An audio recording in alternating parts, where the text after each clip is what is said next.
So your attention please, we could be starting at any moment. Mr. Roach should be arriving. Just make yourself comfortable. As soon as Mr. Roach comes, he'll be up here at the front and we'll get going. If you have not given me your name as yet and you would like to say something, then please see me as I'm finished here and I'll get your name on the list. You got to go through me to speak.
Here, ladies and gentlemen,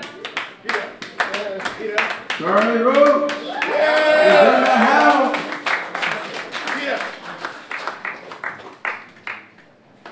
Oh, it's great to see you. Great to see you.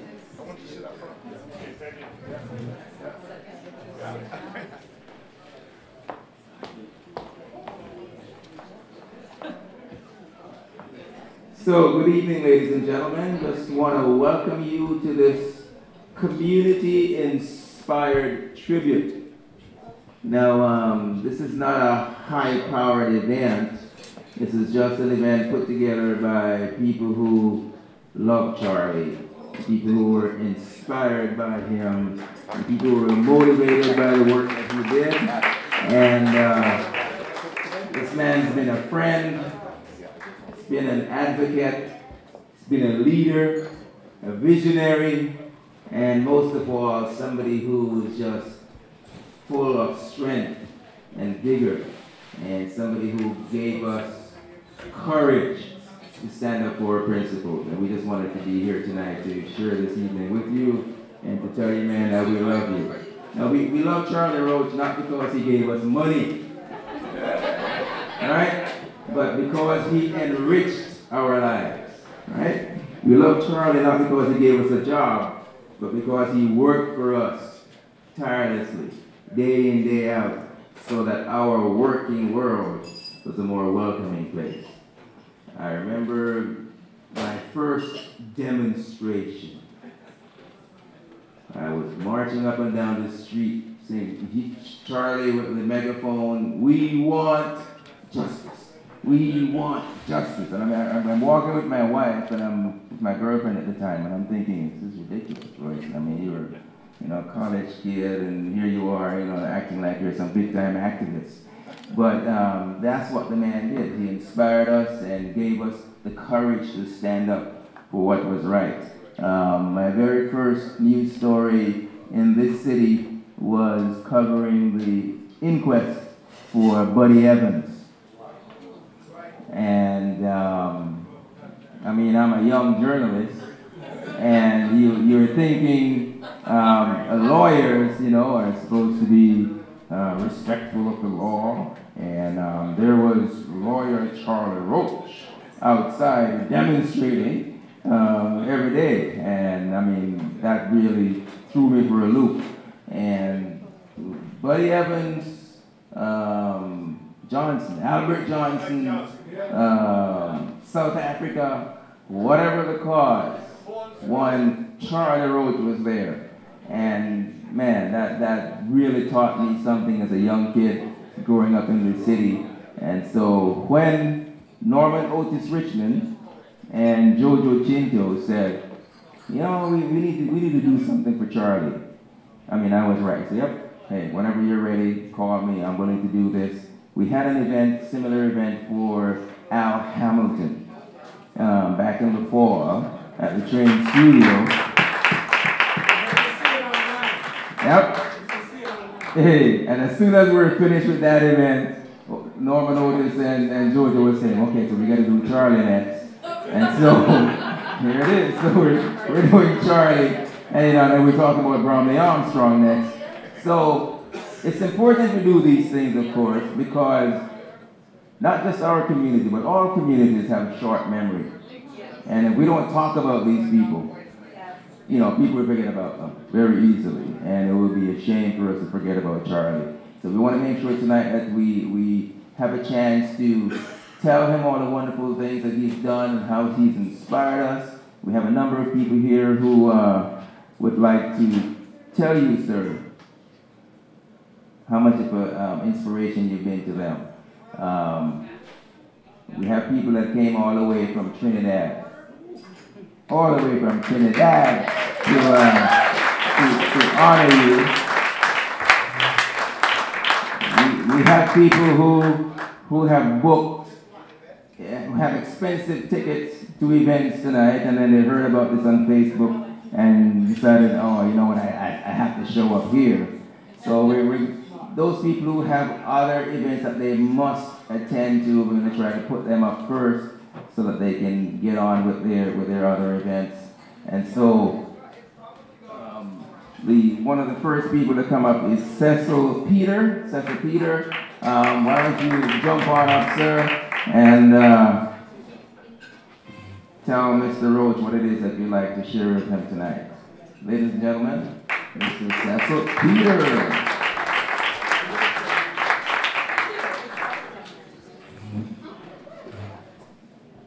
Good night. I don't think there's a word in the English dictionary to say thank you to you for what you have done for us and for all of the words. Now, I don't want to spend too much time because there are so many people who will be contributing eloquently to you. But I, like many people, have ideas, and I want to share my idea with you. Like, we spoke about short memory. And I'm going to promise you that we will never have short memory for you. We'll always remember you. And I think one of the ways you can remember you is by establishing a scholarship in your name. And I would like to see everyone here come together and let us get, share our email addresses and stuff like that. Let's get together, meet, and plan an event to start this thing. Because we have to, for the sake of our kids to come, keep that man in our memory. Keep that man in the memories of generations to come. That every child would know that every one of them could be great through the memories of this man. That's all I need to say tonight.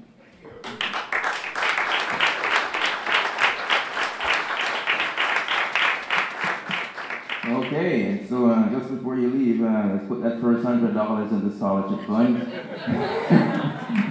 So thank you. And Jojo asked me to remind everyone about the $10 donation. Where's the hat? It's a small hat. No, we need a big hat. You got, a sombrero. So when that's passed around, let's not forget that, please. Okay. So that's Cecil Peter. I missed an event earlier this year at the U of T Medical Science Building. Apparently the place was overflowing with folks. A number of you attended, and a gentleman who organized that, a colleague of Mr. Roach for a number of years, is Peter Rosenthal. And from one Peter to the next Peter, the floor is yours, sir. Thank you. I thought you said people who have to leave were going to speak first. I'm going to stay to the very end. Also, the event at U of T was organized by a lot of people. I played a little role, but Ruben Habib, who's here tonight, played a very big role, and so did many other people. And I thought it was important at that event to get a lot of people saying brief speeches about Charlie. So I didn't really say anything because I wanted everything to go. And what I said there at the beginning was I have about 1,000 anecdotes about Charlie that I could tell from working with him for many years, but I'm not going to tell you any. But today I'm going to tell a couple. Charlie Roach is, as we know, such a unique human being. I'll just tell you 2 illustrations of it. Years ago, some of you may remember, the Law Society went after him. They said he was trying to steal business from another lawyer when really anybody who knew Charlie knew that he was there for humanitarian purposes. So when lawyers are charged with disciplinary offenses at the Law Society, sorry? When lawyers are charged with disciplinary offenses at the Law Society, they don't usually brag about it. They are very quiet and they hope to get away. Charlie made it a big public thing, as he wanted to do. So there were literally hundreds of people that showed up at the beginning of that hearing. But they hold the hearing in a little room. Could seat about maybe 10 members of the public. So there were hundreds of people who wanted to get in. And they were chanting outside the hearing, open up the hearings and so on. So the chairman of the panel said at the beginning, Mr. Roach. Charlie then said, we should move to a bigger room. And they said, no, you never move when a hearing is set. And Mr. Roach, you better control your friends out there or we're not going to be able to have a hearing. And Charlie got up and he said, well, Mr. Chairman, some of them may be your friends, some of them may be my friends, but they should be allowed in the hearing. And then the chanting continued for half an hour, 45 minutes, and then we moved to a big room. That's the only time I've seen in a court-like situation the masses really intervening in Canada like that. And that was the beginning of the end for the Law Society and victory for Charlie and his co-accused Mike Smith. One other quick story from a month ago. Charlie and I, June, and some other people here were at a lawyer's house for dinner, and Charlie wasn't feeling very well. And then it was suggested we better call 911. So somebody's on the phone to 911, and it's agreed an ambulance is going to come take him and check him out. So Charlie says to me then, he says, introduce me to sing a song. I said, well, wait a second, we got to find out if the ambulance is coming or not. So and then the call finished with the ambulance, and they are coming, and then Charlie says, okay, now introduce me. So I say something like, Charles Roach, famous rap song singer right here, and then he sang a rap. How many people, when an ambulance is coming together, would sing a rap? Only Charlie Roach.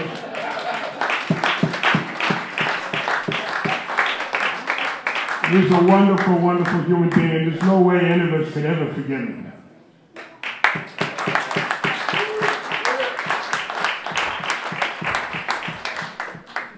Now, apparently at the last event, did Charlie get to speak? Yeah, he did. So at your event, he did a rap song. Oh, okay. So I'm sure you have a new song for us tonight, Mr. Roach, and I'm sure you prepared something special for us. We're here, and if you haven't, I'm sure you can make one up in the next 5, 10, 15, 30 minutes. Okay. Now we have, I said earlier, somebody all the way from Trinidad. So we're going to invite Yvonne Bach-Smith to come forward. She's representing the Emancipation Support Committee, and they're honoring Mr. Roach as a Pan-Africanist. So, oh, great. Please come forward.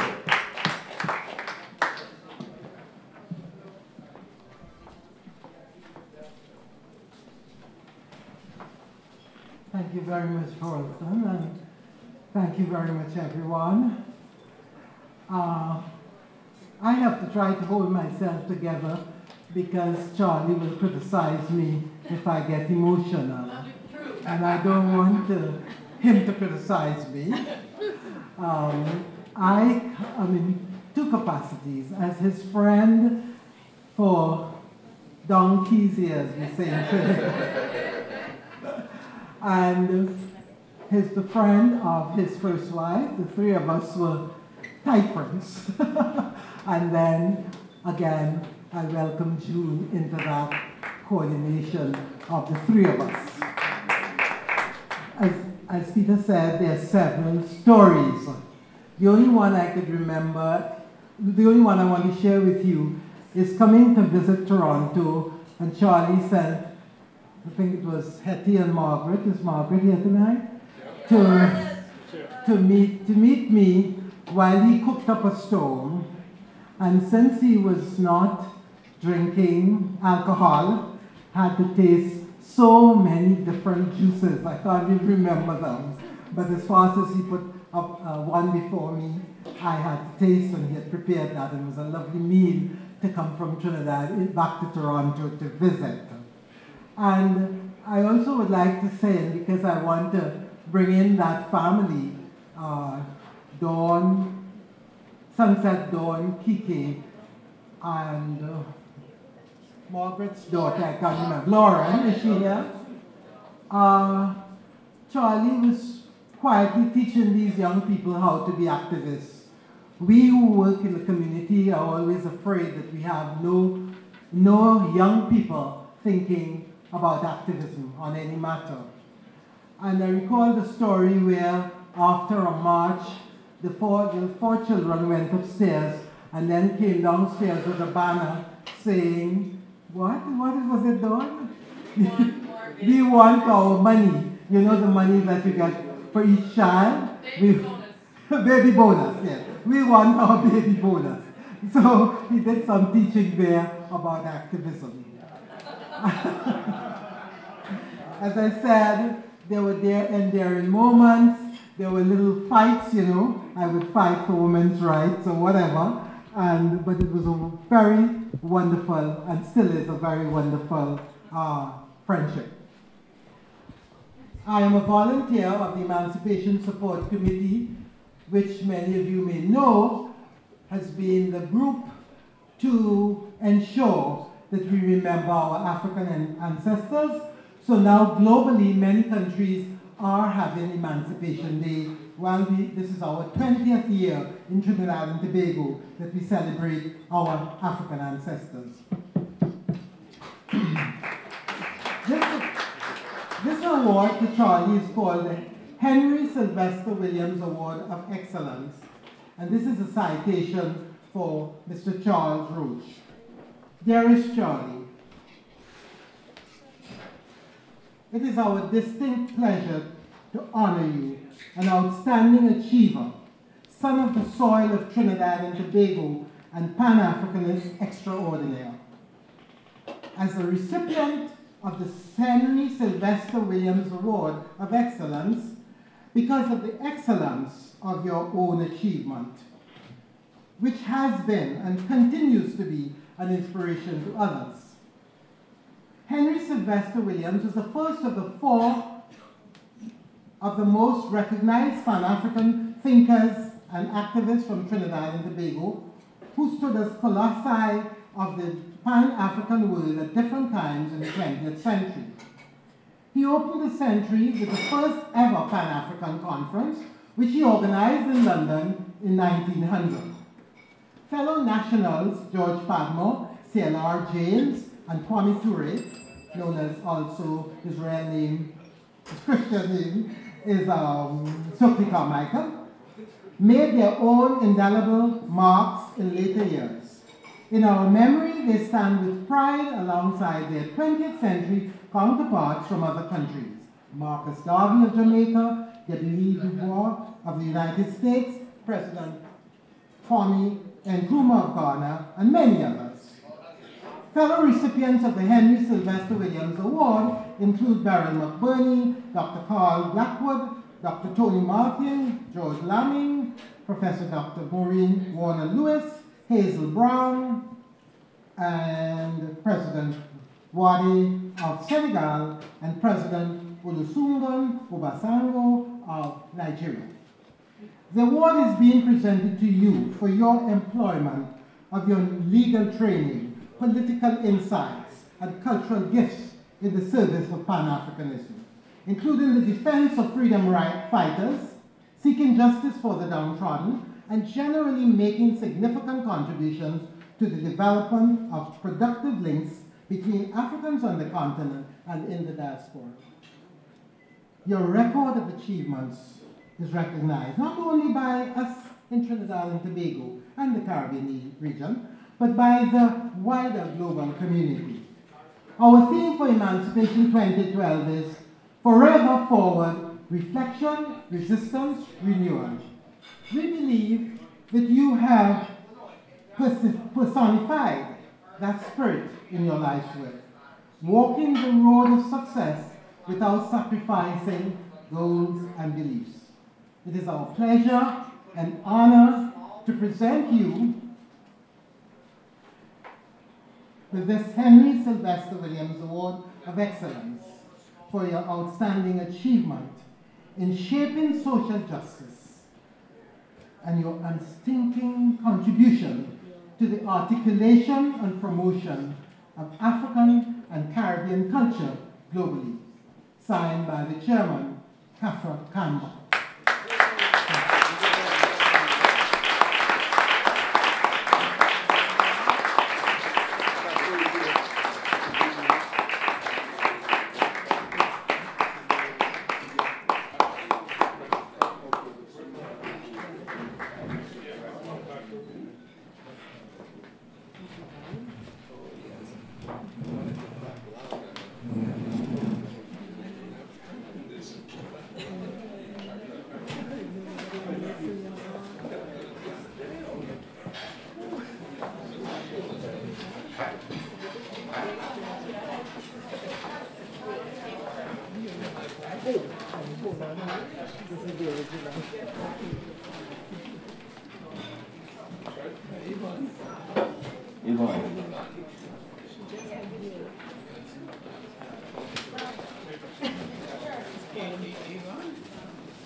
I want to thank you.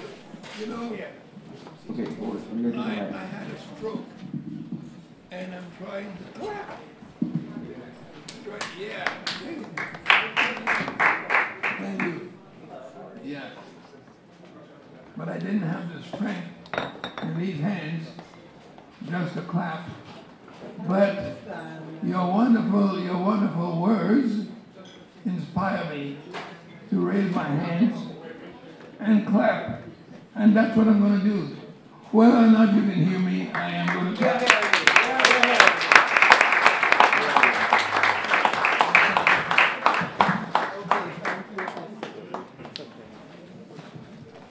Lovely.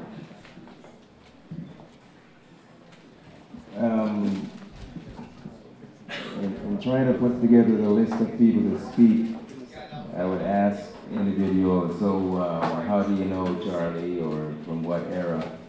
And this gentleman, Anthony Henry, said from the 80s, you know, the South Africa thing. So why don't you come on up? Maybe this is a good place for you to follow after Yvonne and her presentation. So Anthony Henry, I don't know if Mr. Roach remembers you. Little kid at the time, right? Yes. I just want to say, Charlie, thank you for, well, a lot of us came out of school in the 80s. There was a whole cadre of us that came out during that period. And, you know, trying to find ourselves, whether we're going to stay here, go back home, or whatever. And I just want to say that it was very important at the time to have people like yourself who were very active in the community, because we felt that we could make a difference by activism, getting involved. For myself, I got involved with the youth groups, Ujama. You may remember that group. It's one of the ones that we were involved with, the African Liberation Day marches, the Pan-African Day events, the anti-apartheid marches, all that kind of stuff. You were always there, whatever the cause. And so I think that's very important, to have people like you.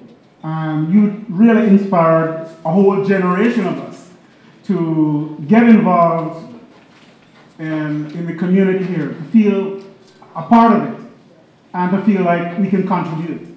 And I want to thank you for that. On behalf of myself, my family, and a whole group of us who used to be members of Pajama back in the day.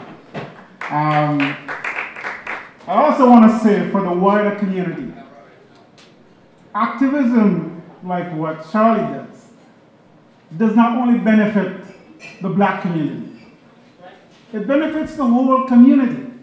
When I look at the whole police complaints process, which to a great extent came out of people, leaders like Charlie, all of Canada benefits from that. And I think that's very important. That's an important legacy that you bequeath to Canada. And so it's not only about our community, but it's also about the entire community. That's right. For myself, I'm not really political anymore. but look where I am tonight. What I try to do in my own way is to change lives one person at a time. I do financial planning now. So I guess that's my political way. So thank you, Charlie.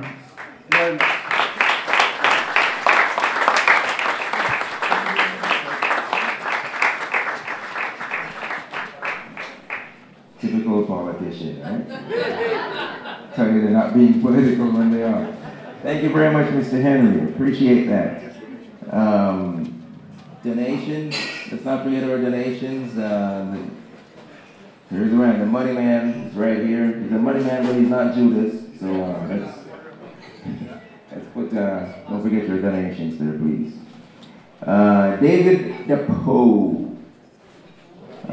David DePoe. Back in the 70s at U of T. Wow, man, you're old.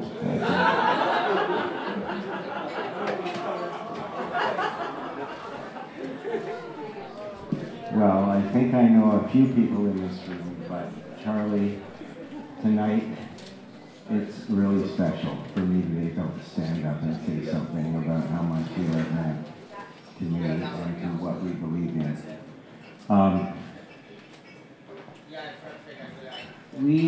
I was part of a group at the University of Toronto around 1970, and we started to see signs of racism in the city, and we thought, we need to do something about this. People were telling us, that's an American thing. That stuff doesn't happen here. And we said, we don't agree. Of course it does. I mean, we started to see what was, the driving while black and, all those things that were happening in the city.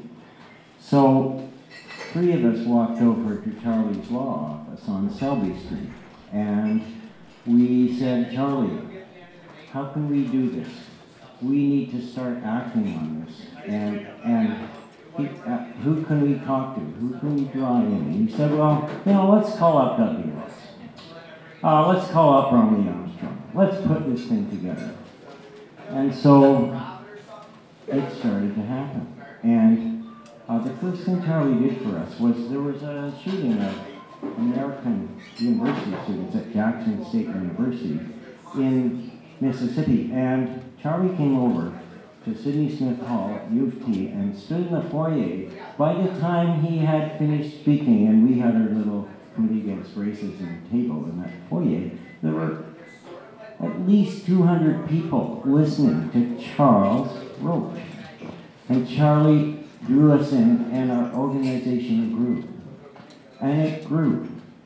And it spread to other universities. It spread across the country. It spread to the point where, and Charlie would tell you, Charlie had contacts with people in the United States, and we had contacts with people who were in the former students for SDS, Students for Democratic Society.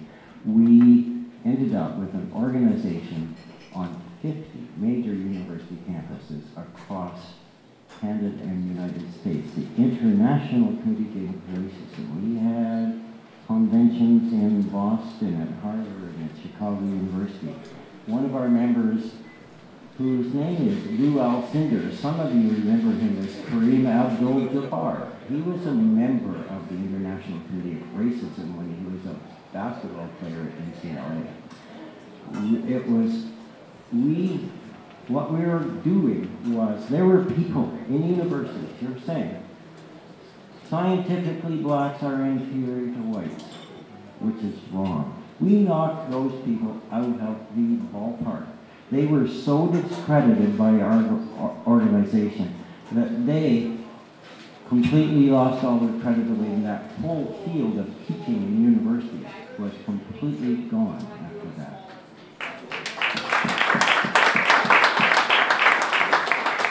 And Charlie was a linchpin in even getting that going. He would speak at these conventions. He would inspire people at these conventions. And then back in Toronto, we got busy. We remember Albert Johnson. We also did a campaign for getting Jamaican domestic workers landed in Canada, and we won. It was called the Jamaican Mothers Campaign. Some of us remember marching up to Parliament Hill on a freezing day of freezing rain, slipping and sliding on our way up to a demonstration and Charlie was right in the lead, and he, of course, we had the bullhorn out. So, you know, I'll skip ahead. We also attacked Packy Bassett in the late 70s in Toronto. We had a demonstration of 10,000 people.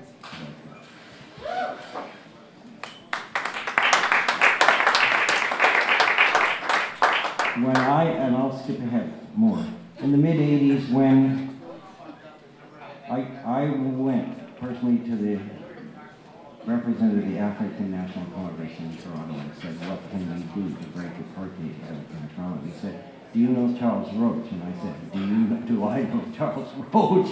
And he said, get him involved. So we ended up with an organizer, and I said to Charlie, who should we invite from the black community to be part of this organizing committee? And he named a number of people, and they were there. We had, in the end, a crowd of 10,000 people in Queen's Park, a big rally, a big concert at the Royal Theatre, donated free by the Mervishes. He spoke to Parliament, Bishop Tutu did. We invited Bishop Tutu to Canada, and they said, that's the best way for people in Canada to understand apartheid in South Africa. And so it was the first time in the history of this city that there was a half white, half black crowd united around the question of apartheid in South Africa. And Charlie was the inspiration for all of it.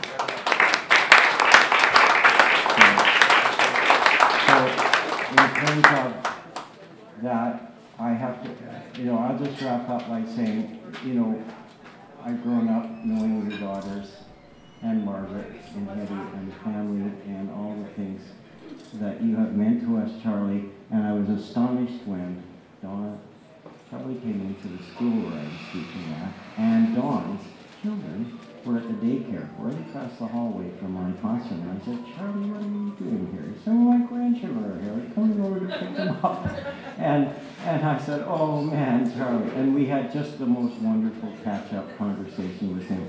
Charlie, you've been a lifelong friend, and you taught me so much about activism and fighting for justice for all people.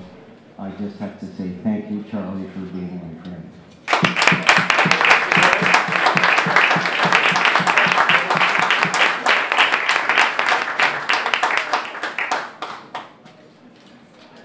I was not trying to discredit the young man when I said, you're old.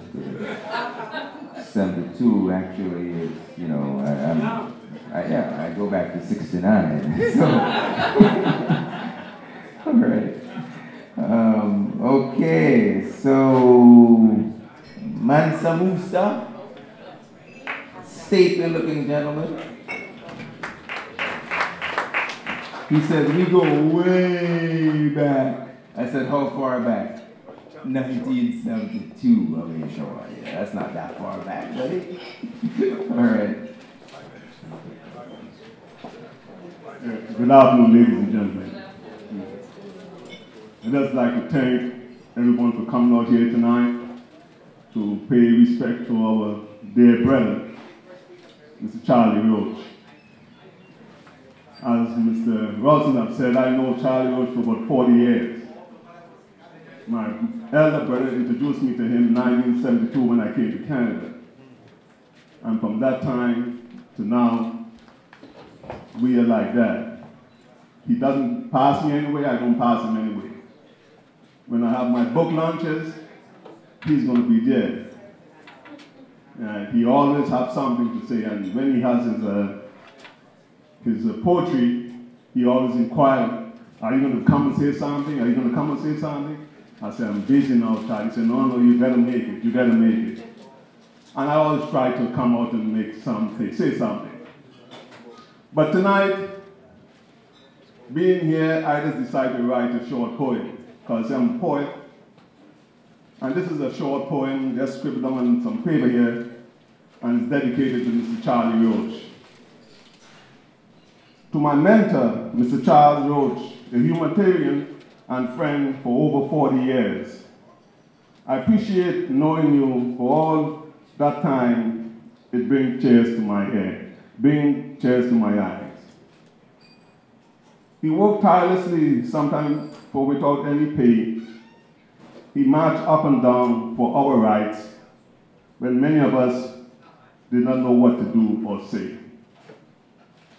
Today, as we gathered here to pay you much respect and love, all our lives are touched by what you have done, and we will remember you like a giant sent from above. We want to say thanks to you for all you have done and your tireless work. We all want to say thank you, sir, for doing what you did, even though many of us were penniless and broke.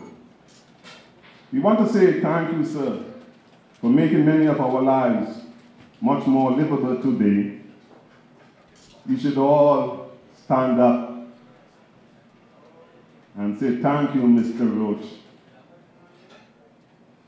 And don't have to worry, because he's here today and he's listened to what we all have to say. Can you all please stand and thank Mr. Roach.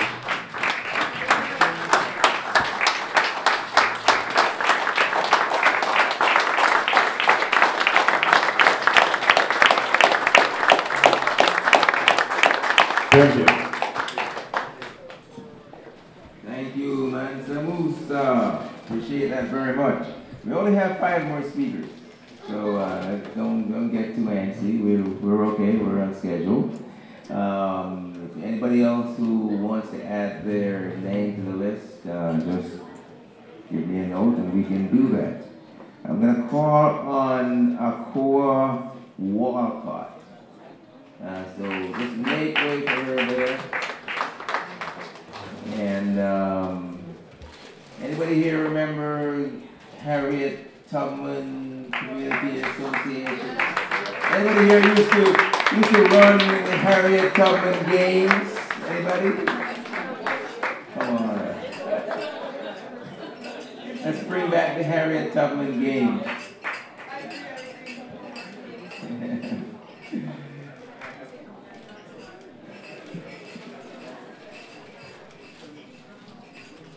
Greetings, good evening, everyone. Good evening. Oh, I can see you. This is good. Just want to give thanks for the opportunity to come and see all of you here. Give thanks for the opportunity to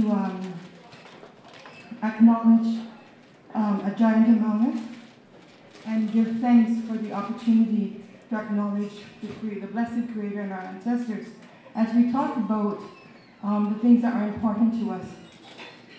For myself, as I saw Elder Charles enter the room today, I just felt this feeling like something definitely changed when you entered the room. And I was talking with my sister Kemba at the back, and I said, I think it's love. I think it's love. It's like this emanating feeling of love as he came forward, and everyone in the room wishing something good and feeling something good was very powerful. And I thought, this is a great thing to do when someone can hear it for themselves and feel it for themselves, what is going on and how the community feels about them. Someone said earlier that sometimes we forget what people have done over time. And at HTCO, we've just celebrated our Ruby anniversary, 40 years, so from 1972 here in Toronto. Of course, I didn't grow up here, so I'm learning a lot about this country and a lot of things that people have done to make it possible, make this community and their work possible. I say all of that to touch it onto the first time that I became aware of Mr. Roach. It's one of the first names I heard when I moved here in 1982. But I was going down to Kensington Market, and he was hosting a program there, and his daughters were present, and they would just get together and talk about what's going on in the community and how can we help, and they would do some poetry, and they would just share and really have this very genteel and communicative approach, and you just felt welcome and warm. And then one day he spoke about his challenges with having to through the bar have to say that he pledges allegiance to the Queen, and he's not going to do it. Now, I'm from Barbados, and they call that Little England, so this is the first time I'm hearing somebody speaking out against the Queen. Whoa! Like, okay. But it inspired me. It inspired me to the nth degree, because I was like, that is the first time I've seen absolutely no fear in standing up for something that you believe in. And I read about it in the newspaper recently that it's gone to the Supreme Court, and I thought, yes, I love that. That's wonderful. Yes. And so I'm walking around my house doing all this stuff. Thank God I live alone, so it's okay. Nobody was a witness. But I just want to say thank you for all of those things, that you've done. And, I'm not someone that knows you personally, but hearing that, seeing that, and then when I went to the funeral of our dear colleague, Dudley Laws, bless his name, Mr. Roach came out and he started singing. I lost it completely. I'm like, and he sings too. This is incredible. It's so touching. It's so touching. Really touching to see a man sing a song about his friend. Yes. And in our community, I'm talking specifically the African Canadian community. Sometimes it's not, hey, what's up? Hey, brother man, whatever. But there's not this tenderness, this connection. And so I'm very, very honored to have witnessed that and to have seen it in you. And I hope to, as I mention it today, that many more people will try to exemplify that with themselves, with their children, with their sons. Because we are facing a very, very tough time right now. Someone also told me that people from South Africa came here to examine the native system so that they could understand better how to keep people oppressed in South Africa. And so there's still that going on here in Toronto today, and it's being also enforced on our communities as they lock down the gates and they create these environments that they push us out of and keep us locked into areas where we're constantly monitored by the police, the racial profiling. You guys know the whole gamut of things. So we have a lot of work still to do, and I'm thankful that you started us on a path. I don't know if when I went back to school in whatever year that was, if I would have done social work and became the activist that I am if I hadn't met you, and I thank you for that. And I just want to acknowledge him.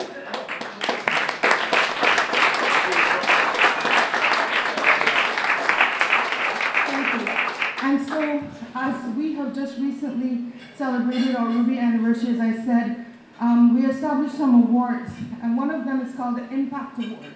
And I say, based on what I've told you today, that Charlie Roach has definitely had an impact, and I'd like to present him with that award on behalf of Harriet Tubman Community Organization.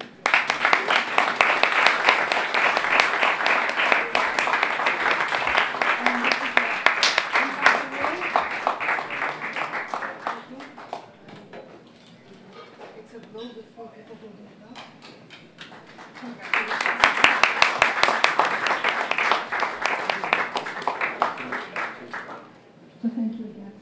Thank you. Thank you. Thank you.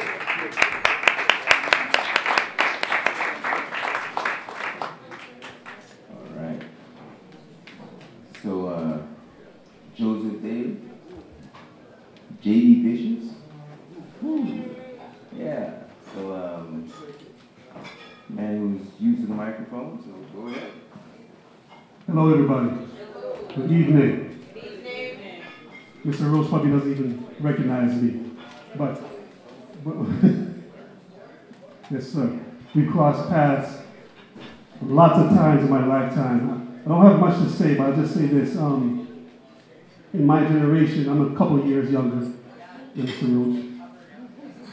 In my generation, growing up, there were so many pillars of the Pan-African movement in Canada that was just, stalwarts, and I just want to thank each and every one of them because it really made who I am and made my generation, who they are today without even realizing it. There was Third World Bookstore, the Underground Railroad restaurant, which will come back again, Mr. W. Laws, and of course Mr. Charles Roach. I think I met him. He knew my mother. He knew my mother, who was also from Trinidad and also a lawyer herself. And on a personal note, although Mr. Roach had his own health issues, he went to my mother's funeral last year. And I just want to tell him how much I appreciate that. This is Juliana Daly. He went to her funeral last year, and I thank you very much. And also my aunt, who was also ailing, Ms. Philomena Wright, sends her love to you. And I don't have much to say. I'm also a spoken word artist. I think the first time I met him was I did a poem for him that he won. He won an award in 1995, I think it was. I did a poem called Africa's in Me. Don't ask me to recite it. I forget it. I forgot how it goes. I may not speak Swahili, I know I don't speak Twi. I may not be in Africa, but Africa's in me. And I also was a part of the Soul, I think it was called the Soul Walk? Soul Trek. Soul Trek. Back in, right after the riots, the Rodney King riots in Los Angeles, there was a Soul Trek here in Toronto, and Mr. Roach organized it, and I was a part of it. That's such a huge part of my growing up. So once again, I'm babbling on, but thank you very much, Mr. Roach, on behalf of my whole generation. Thank you very much.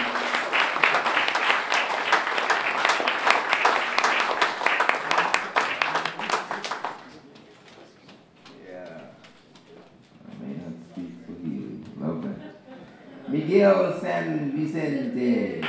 Right. Okay. Everybody goes back to the 70s, huh?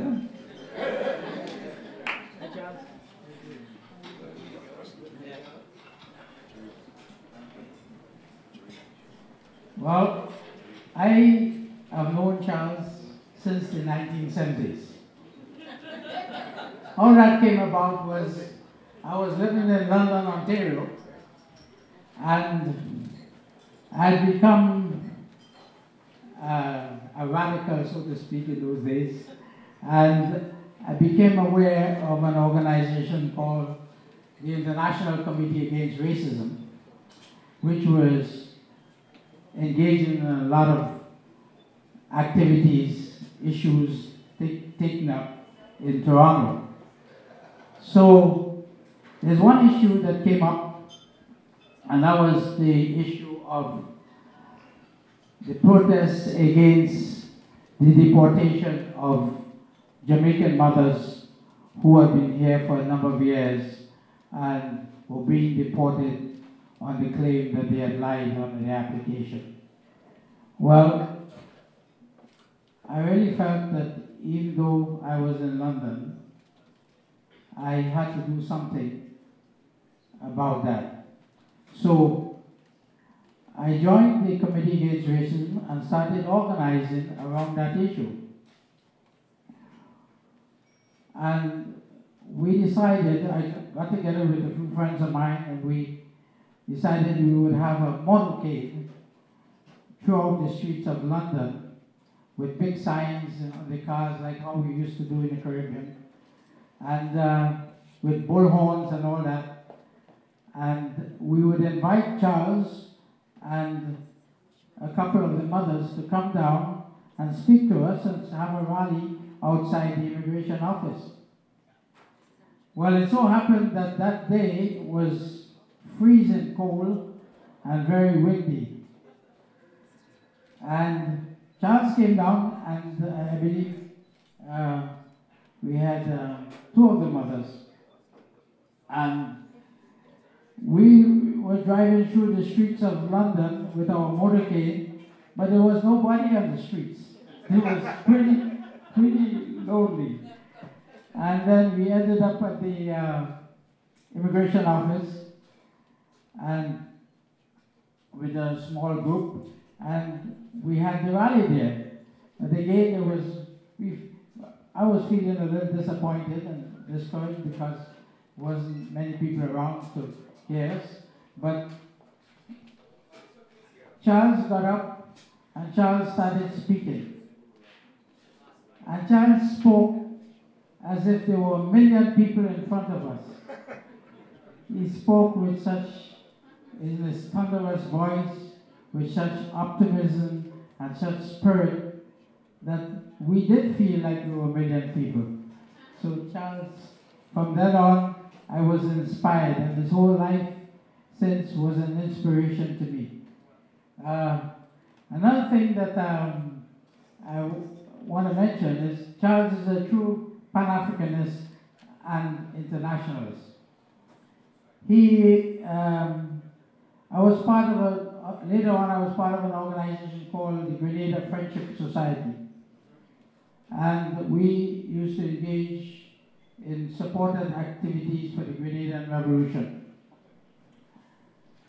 And of course, that ended in an invasion by the United States, and the leaders of that revolution were arrested, humiliated, and of course jailed for a number of years.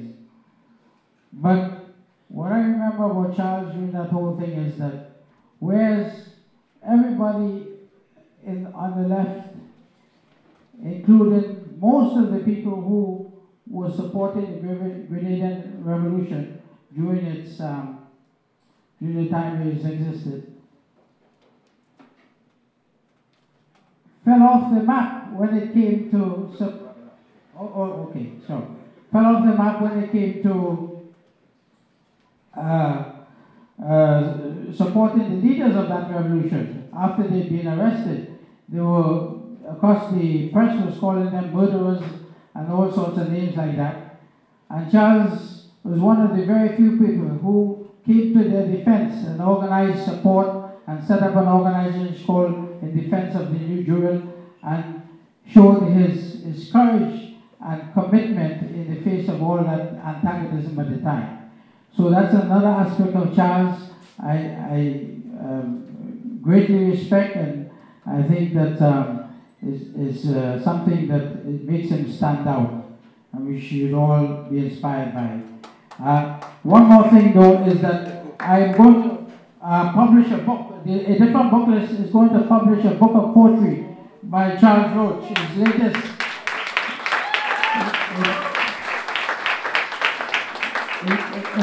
collection of poetry. So listen out for it. We're going to need your support. Thank you.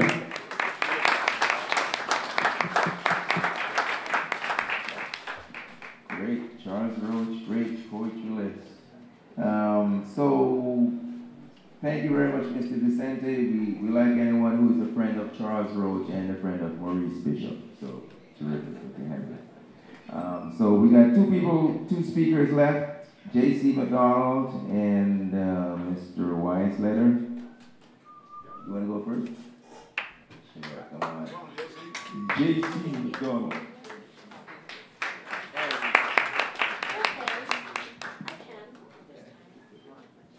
My brothers and sisters, I'm thrilled to know a friend of mine is getting the accorded respect, because in my books there's talent, tenacity, and just about everything I admire with Charlie. And I must say, for the younger ones, when you see visibility is A-OK, when you see there's clarity in where you're moving, please do not forget you stood on the back of a giant. And this man is indisputably a giant.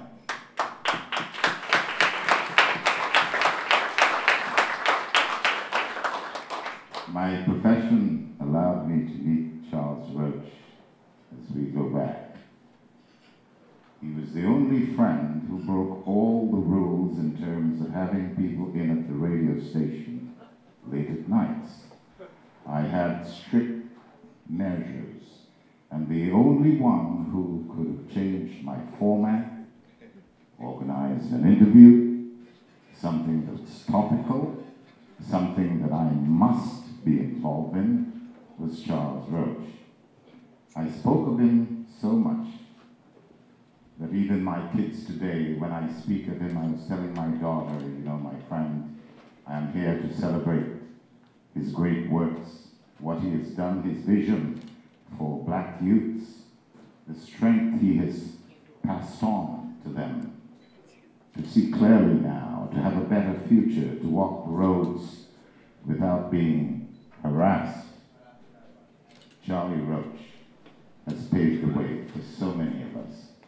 And other than the fact that so many people admire him, he has left an indelible impression in my mind as one of the greatest people I have had the privilege and honor of calling a friend. Today, I think, is a celebration of my giant friend and his great works and contributions to the black community. Charles Roach.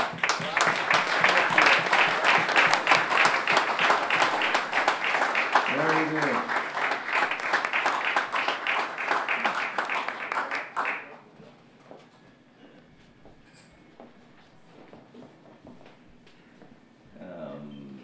Dio, right? I want to call it Dio. Dio Defense. We're going to slip her in between before the last speaker. I'm super quick. I'm really quick. Hi, Mr. Rowe.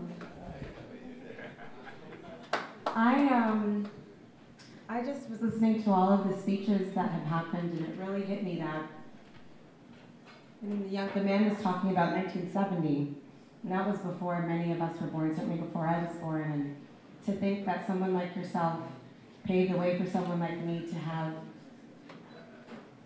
an opportunity to have professions that perhaps in your day when you were my age you could have not imagined, just is really moving to me. And I just want to thank you for the work you've done. And for not just myself, but for all the people who couldn't be here, who don't know who you are, who we will all share your story, because it's important for people of our age to understand who you are and what you've done. And I just want to thank you for everything that you've done.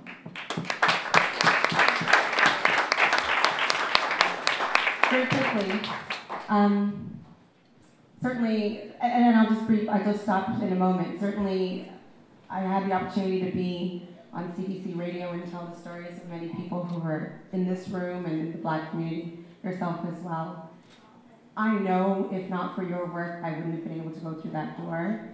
I know because of your work, people of your grandchildren's age will be able to. And so I just want to again thank you for everything you've done and what you continue to do. And that's all. Thank you for saying that. Very important. Mr. Weisler? And of course, people are being inspired all the time, so now they're jumping up, and even though I begged them to speak earlier, they said no. Now they're saying, okay, can I go in, can I go in? So I guess we got two other people. And the establishment prepared a special menu for us. So let's go. Let's start ordering food and drinks. We certainly don't want to have to throw any of it out. So please put your order in. Thank you. Good evening, Charles. Hey, a long time I haven't seen you. It's been a while. It's been a while, but it's great to see you here this evening. And hasn't this been a wonderful evening? And you know why? It's because we're celebrating the life and contribution and ongoing example of a wonderful guy, Charles Roach. My name is Barry Weisletter. I'm Federal Secretary of Socialist Action, and I, in a personal capacity, as well as on behalf of my party, I want to thank you, Charles, for the privilege of being able to work with you off and on for so many years. I've known Charles, well, since the 70s. I plead guilty along with the others for guilt by association, it seems. Charles, in my view, is the spirit of the movement. He is literally the percussion of the movement, never far from a drum beat, which often originates with his own rhythmic impression on the drum in his own hands in the midst of a demonstration. Charles sets a powerful example, even if it is a somewhat exhausting example at times. Whether he was fighting for justice for Albert Johnson and other victims of Toronto police violence, whether he's been part of the fight for freedom for Mumia Abu-Jamal, America's preeminent political prisoner, whether he's been involved in opposing imperialist wars of intervention, defending revolutionary Cuba and socialist transformation generally, and yes, fighting for abolition of the monarchy. Now, it seems that Jamaica may well precede Canada in breaking with the Windsor tribe, but it's not due to any lack of effort by our dear brother Charles Roach. My observation is simply this, that he's been a champion of the principles of the United Front. And by that we mean unity in action, not necessarily unity of thought. Charles represents respect for difference, not a suppression of debate or controversy, which are the lifeblood of a movement for social justice. We can learn a lot from the example of Brother Charles Roach. It brings to mind the well-known phrase, "Nothing human is alien to him." And another expression attributed to Eugene Debs, a Socialist Party candidate for President of the United States who was jailed for his anti-war views during World War I. He said, "As long as one person is unjustly imprisoned, I am not free." That sounds like it came straight out of the mouth of Charles Roach, to be honest. He's always been an honor to walk with on a demonstration, on days too hot and too cold, normally, to demonstrate, a challenge to match his pace, a challenge to echo his militant and rhythmic slogans. So, in conclusion, I join all of you here in saying, long live the struggle against racism, long live the struggle for social justice, long live workers' solidarity, long live Charles Roach.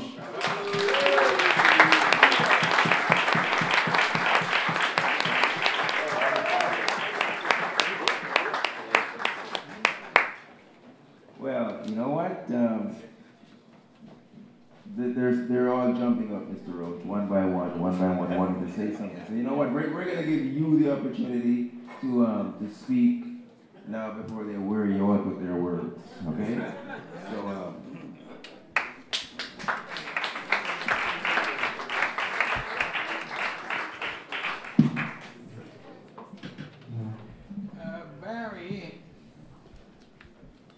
Can you hear me, Barry?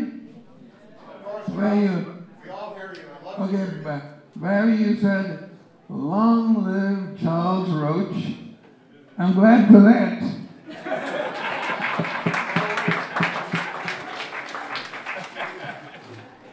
And you said it with some authority, but I don't know about these cancer cells that seem to invade my body. I hope they'll listen to you. But I am stricken with a disease called, with the wonderful name of blastoma. Blastoma? Glioblastoma? What an awful name. But it just means that I have brain cancer and sort of limited time around. But I'm still struggling, and with friends like you around me, I'm going to struggle until I can't struggle anymore.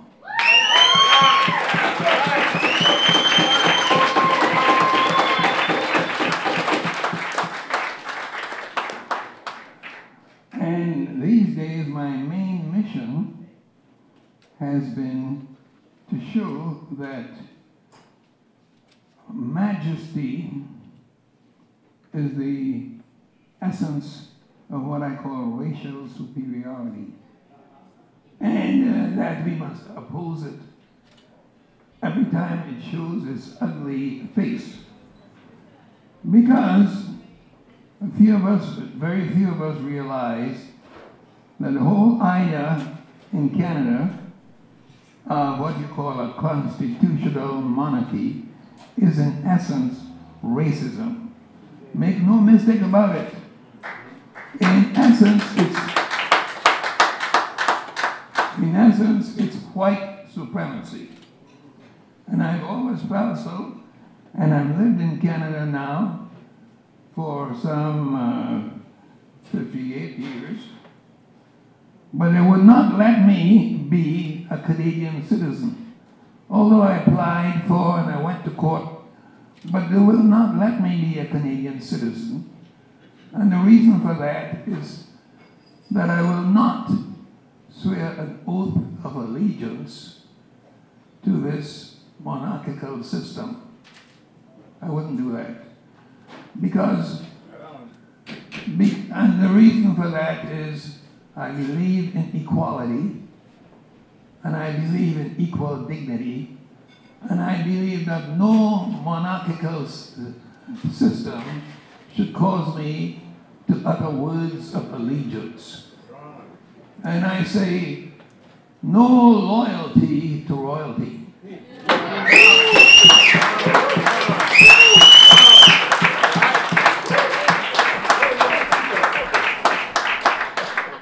Now they say this is the 60th anniversary of the monarchy in Canada, and just recently they are calling out what they call outstanding citizens of the community to present medals of loyalty or medals of jubilee medals. And I know they're going to point to you out and ask you to come forward to Queen's Park to have one of these, but don't do that. Amen. So far as I'm concerned, I'd rather have a dog license or rub my neck.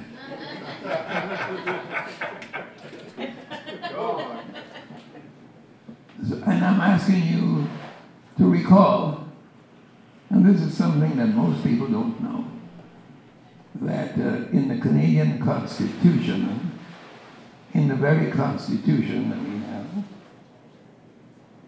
we have what we call discrimination on the basis of race.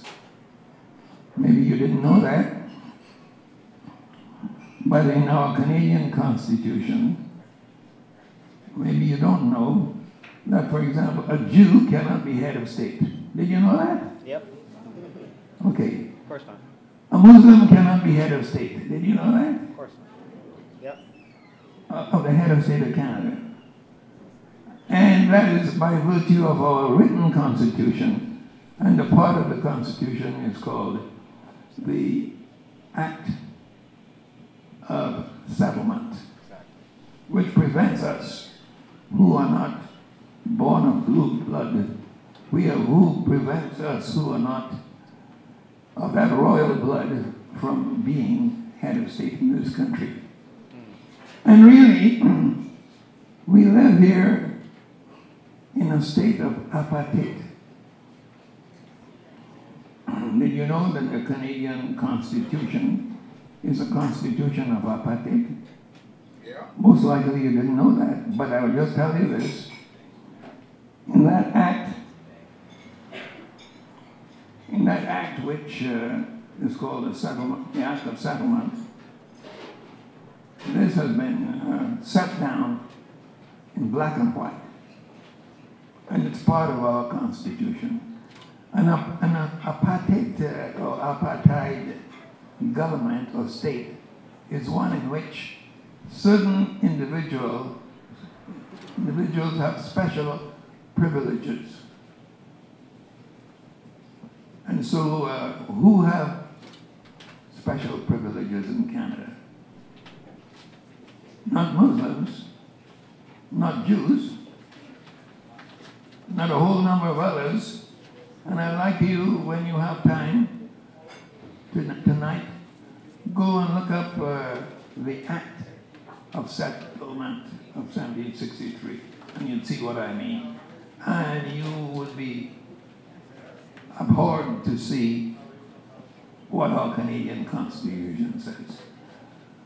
Well, you know, I continue with this struggle. I continue with it. And part of the technique that I have is to have people join with me. And I'm going to ask you to do that right now. And some of you have come down for months or weeks, down the street every Sunday. You come and we participated in poetry together. We call it Sunday poetry. Have you been to Sunday poetry?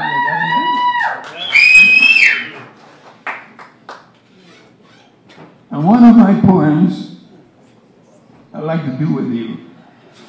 And one of the hallmarks of my poems is that I have my audience participate with me. And this one goes like this. A diddly diddly diddly dee. Free the land from bigotry. Yay. And we will live in harmony. Here we go. You follow me when you get the rhythm. I like the skinny one. I like the fat one. I like the long and the short and the round one. I like the white one and the black one, the red and the yellow and the brown one. I like the Asian and the Caucasian. I like the Jew and the Muslim Palestinian, the Rastafarian and the Moravian, and the Sikhs and the Christian denomination. A diddly diddly diddly dee. Diddly diddly diddly dee. Free the land from bigotry. Hey, and we will live in harmony. A bigotry, a bigotry. Free the land from bigotry. Hey, I hear some young voices over here somewhere. So I want you young voices to come and join me.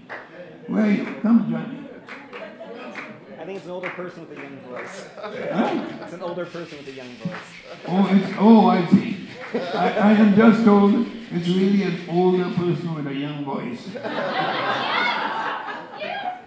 But anyway, I see some youngsters here, and I'm going to ask them to come up and join me. Because you see, one thing that we like to do is songs in Kiswahili and African languages. And the reason we like to do that is we don't feel that the colonizer's language of English which has taken over the whole of Africa and so on, should be so embedded in us that we forget all other of our ancestors' languages. So I'm going to, would you folks like to come up with me and sing a song in Kiswahili? Yeah. You got the right behind you. Okay. So would you like to come up and do a song in Kiswahili for me? You like to do that? We'll follow. Okay. Yeah, we're good. We're going to sing Tomb Seafood. Okay. So who wants to join me in this? You need more people? No, we good enough. Oh, we're and good enough. Okay. Don't talk about needing more people.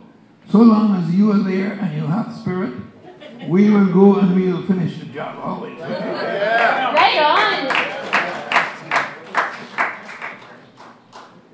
on. Okay, let's start with Tomb Seafood. Okay, you come and tell us what the song means in English. Just give him the mic. Hold the mic. It's okay,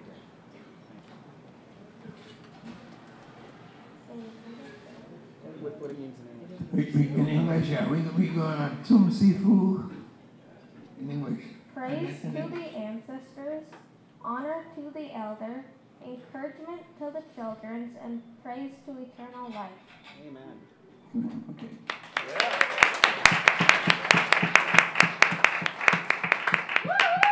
So here we go with that song.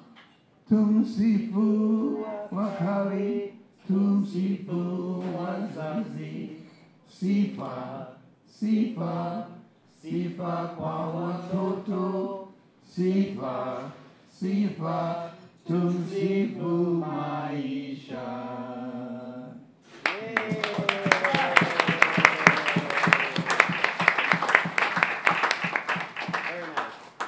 So, of course, I want to thank all of you who came to see me today.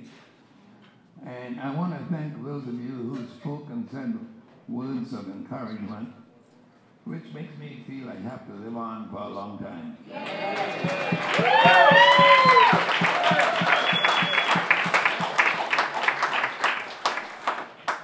And I want to thank the youngsters who joined me in that song. And of course, all the speakers and the people here at Zemra. Yes. I want to thank you for that. Okay, thanks again. Amen. Yeah. Thank you.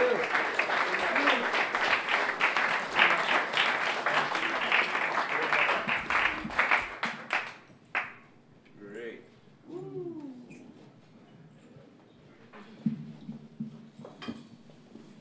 Terrific. Oh, it's great to hear you. Please live as long as you wish. Yes. As long as you wish. I'd like to have you. So, we're going to say open mic. All right. So we're about to wrap this up. We're going to give each person 30 seconds.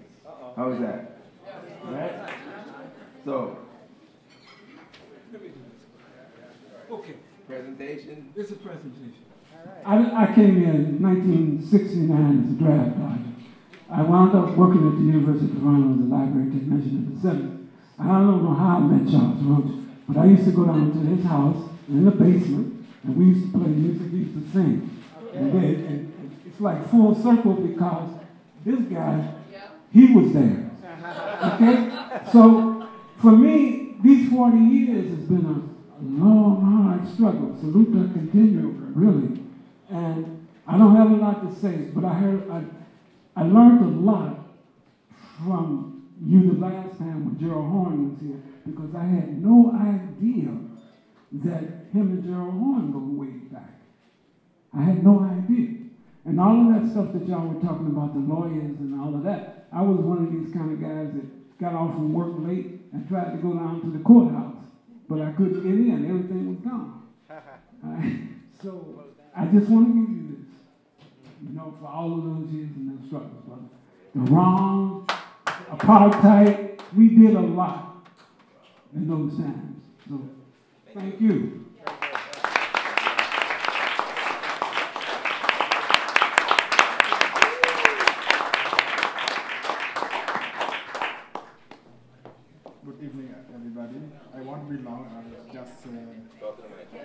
just wanted to make sure that everyone's here today to thank Brother Roach because of all the support and inspiration he gave to us as young people who came to the city in the late 90s. Because most of the time you see people who are involved in a lot of issues regarding Africa. Some other people are involved in issues regarding the black community here or Caribbean. But it's very rare to see people who are involved in all Pan-African struggle wherever it happens. And Brother Roach is one of them. When we started our campaign called Justice for Thomas Sankara to give justice for that young leader who was murdered in Burkina Faso in 1987, Brother Roach was one of the first ones who volunteered to say, I'm going to support this struggle. That's why I wanted today, on behalf of Grilla, of all my friends, my comrades in struggle, to say thank you for your contribution and we wish you to stay with us for a long time to come. Thank you very much.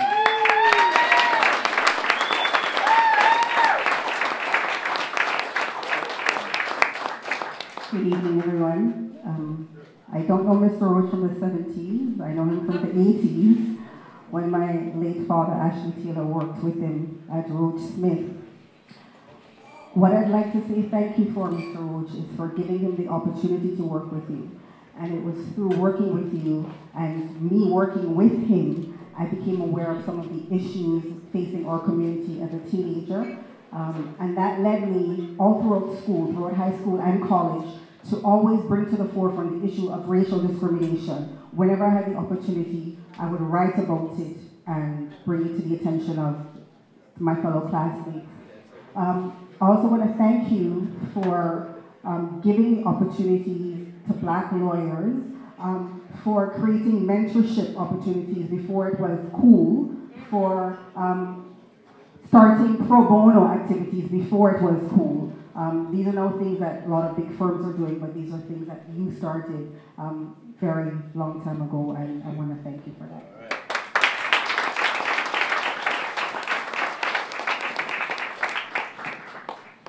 My name is Pat McNeely, I've heard a lot of nice things said here today as part of the organizing group that held this recognition evening. But there's another side to Charlie that I didn't hear anybody speak about, and that's the entertainer, the father of the Toronto Caribbean Carnival, Caribana.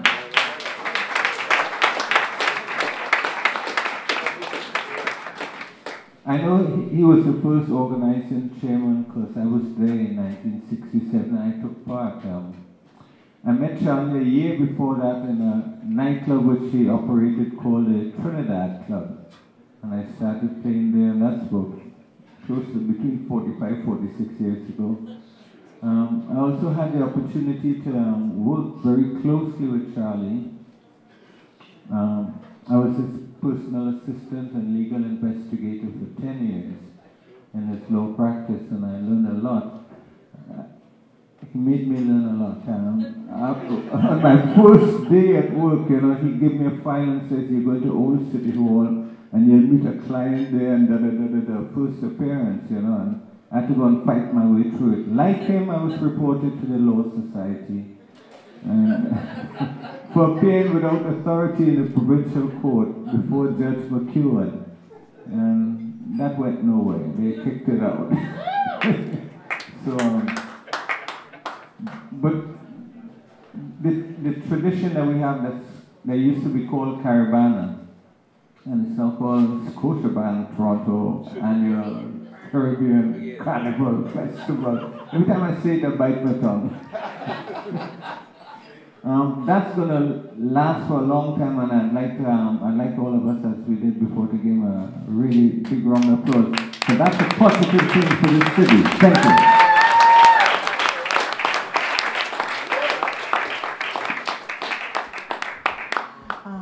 I've always told myself I should never speak where there are Trinis and lawyers. So you know that this is a real challenge for me and a display of courage on my part to say the OBHS is in the house. I really just want to thank Charles for what he has done. I think that all too often we have a way of looking at Charles that it's only activism that is something of importance to him, which of course opens all kinds of doors, and people have been phenomenal in the comments they've already offered. But one very fond memory that I have of Charles, a previous, had to do with heritage, had to do with quilts, had to do with an exhibit that through Charles's efforts was negotiated and happened at the Buffalo Museum of Science a number of years ago. And that was phenomenal. It had to do with cloth, and it had to do with our story, it had to do with heritage. All that to say that I thought that things do come full circle. So the only cloth that I have that I can share with him is our t-shirt for this year, which reflects really well with what you said, Yvonne. It's the Emancipation Day t-shirt. So thank you so much, Charles. Thank you for everything. Thank you for our emancipation.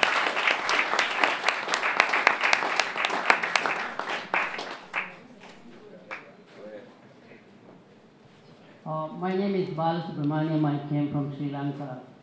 I joined Mr. Roach's law firm when I was 52 years old. I thought I was a mature person. After working for a little time, I found I was not even half mature. I found Mr. Roach, so much of patience he has. I had never seen anyone who had. Only thing I read in the papers or the book, the Mahatma Gandhi had that so much of patience. I'm yet to see another person of Mr. Roach's caliber in being so patient with the client, with the staff, with the public, and with the government. And I'm happy, Mr. Roach, you have lived a full life. I'm happy that you have a very good companion now. Yes. She said you are very stubborn, but she is taking care of you. Thank you very much.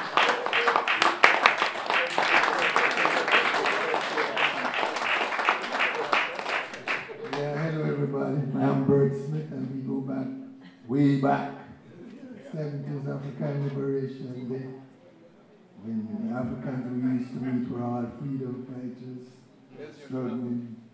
Where's the drum? In my car somewhere. But when I met Charles and I realized he was a lawyer, I said, this is a special kind of lawyer, you know. A man of the people, personifying that, because in our early days, when we were out there mobilizing people, trying to get them to take stand up against the issues of the day, and we would get in trouble with the police, we could always call on Charles Roach, and he would be there to answer his phone. And there were many other lawyers around, but they were living somewhere in the suburbs hiding. But Charles Roach was always amongst the people, and I got to thank you for that.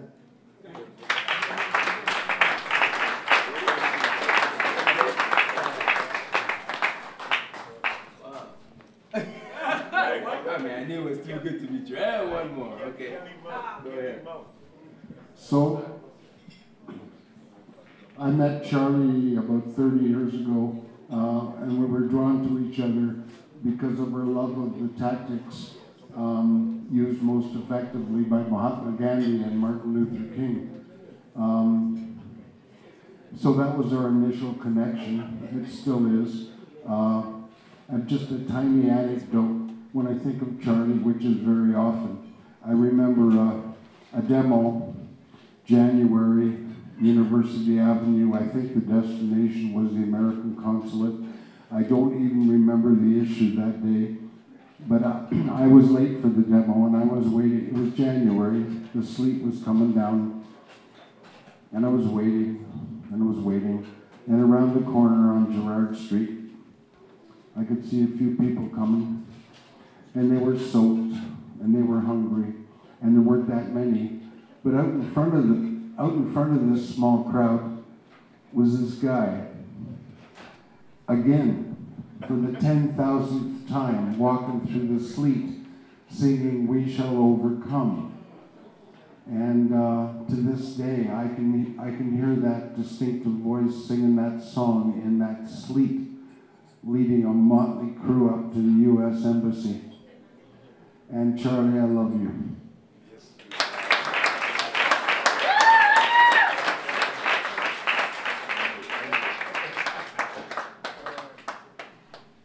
I didn't hear any Jamaicans here. I can't run like Usain Bolt, so.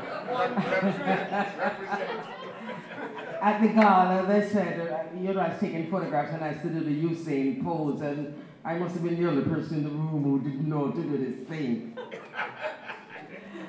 But I have loved Charlie as a brother for the longest while. So of course, as his wife, come and make sure a friend her up so she know. He's not like an after man, he's just like my brother. And luckily my nieces insist to be on this Facebook thing. Grandnieces, really. So I could write and say, which I'll repeat for you, that there's another side of Charlie that we don't see underneath the warrior face. And I'd gone to him weeping because a sister had done me a terrible thing, broke my heart really. And I was saying to him, I'm finished with people. I'm not trusting anybody anymore. And he said to me in his quiet way, there are more good people than bad people. I said, what are you talking about? He repeated it, there are more good people than bad people. I said, I don't care what you're saying, and he repeated it. There are more good people than bad people. Charlie, that statement has remained with me forever. I can never become bitter or cynical, like I'm driving down Dufferin Street the other day, locked in a kind of real mad driving with another woman, and as I got to just past Bloor, something just said to me, turn right into that Taco Bell. She threw a bottle of water through my open car window.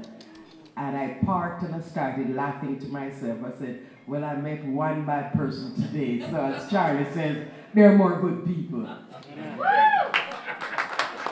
Thank you, thank you, thank you for your life's expression, which is totally different to mine.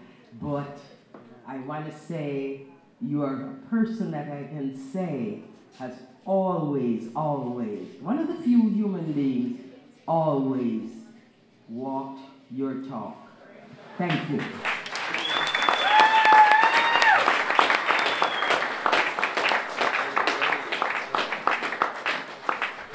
My name is Samuel Gerachu. I'm Ethiopian. I must be the only Ethiopian here. 4 years ago, I went to the U.S. I went to the United States and I wanted to work for, someone for Obama. I volunteered for Obama's campaign. And I came back to Toronto wanting to be able to change the story of the black experience, especially in Scarborough and Jen and Finch. Then I decided to be a candidate for office and I lost.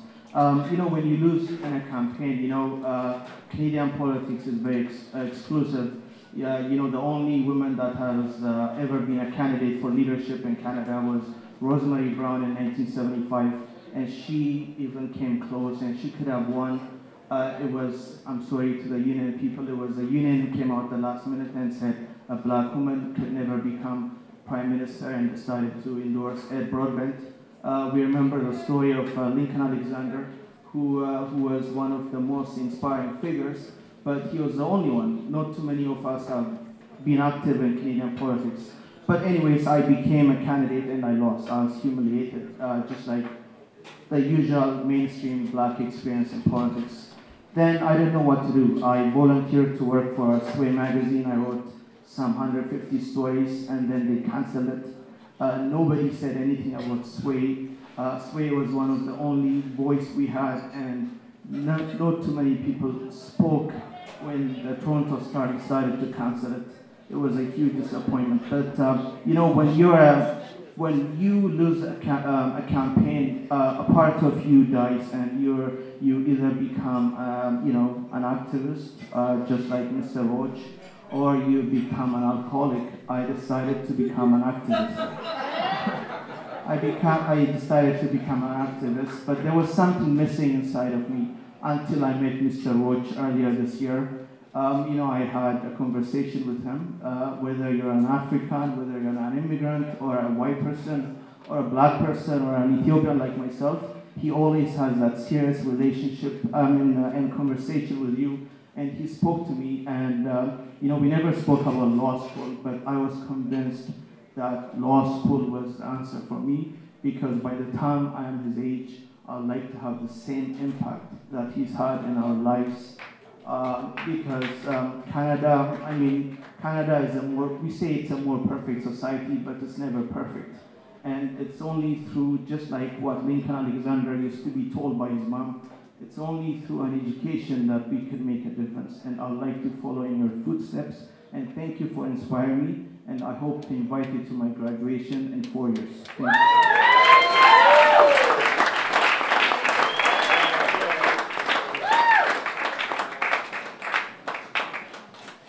I would like to remind everyone that Brother Charles Roach made a great contribution to this struggle in this community. When you work in tandem with Dudley Laws,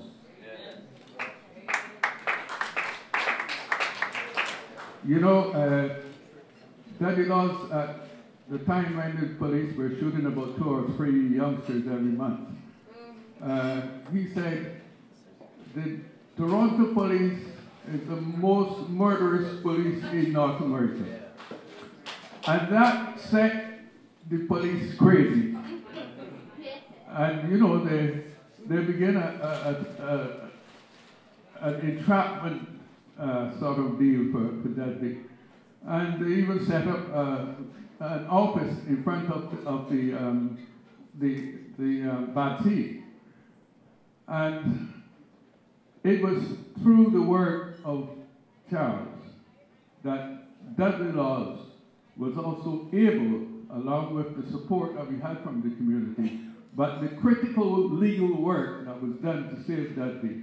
And Dudley was able to walk free from a charge of smuggling someone into Canada illegally, which was an entrapment process by the police themselves. So cheers to Charles for fighting. One little comment I want to make. If I want to define Charles, I got to say it's creativity. Charles is everywhere. He's on the social media. He's a rapper.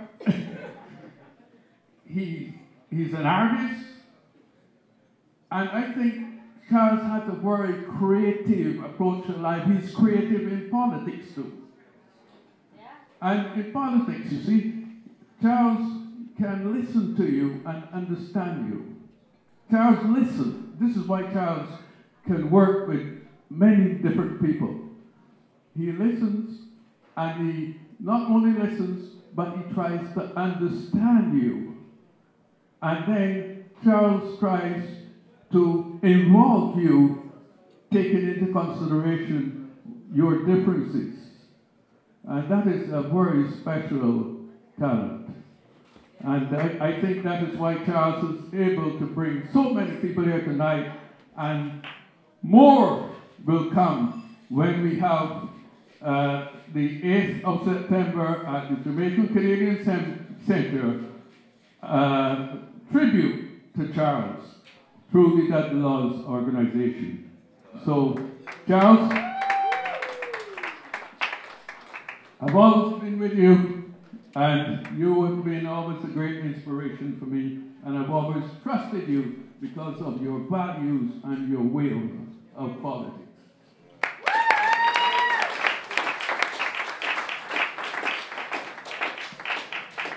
I just want to thank everyone for all the kind, wonderful words you have said tonight and for coming out to this tribute. It's been a great success, and my only regret is that Norman Otis Richmond is not here He's attending to family back in California, and he's missing this, but I think it's being recorded and he's going to be able to see it on YouTube or someplace. Thank you for your donations. I think we picked up, well, those of you who have not yet put your $10 in, please. The plate is up here, so please do that. I think it stands right now at $560. We can get it up to $600. We put half to this place and half to Charlie's charity. Representing Norman Otis, who is not here, is Mr. Jojo Chinto, who is trying to sneak out of this room without saying a word, but it's not going to happen. I have him cornered.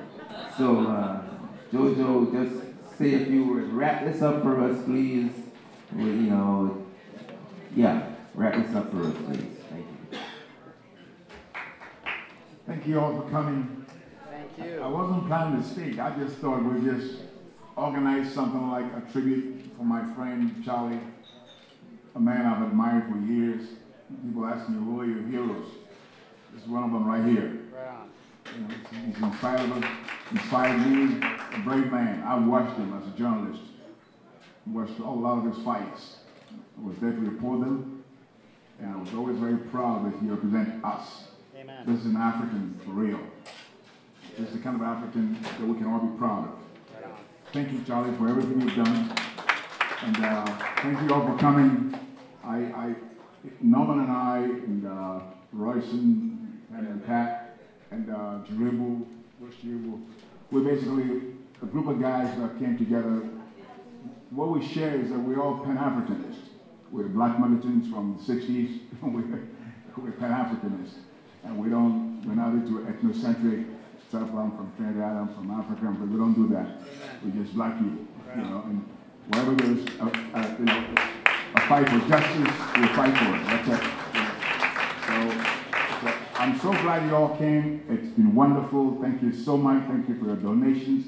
And I want to thank Nadia. Nadia is the owner of this place, Zemra.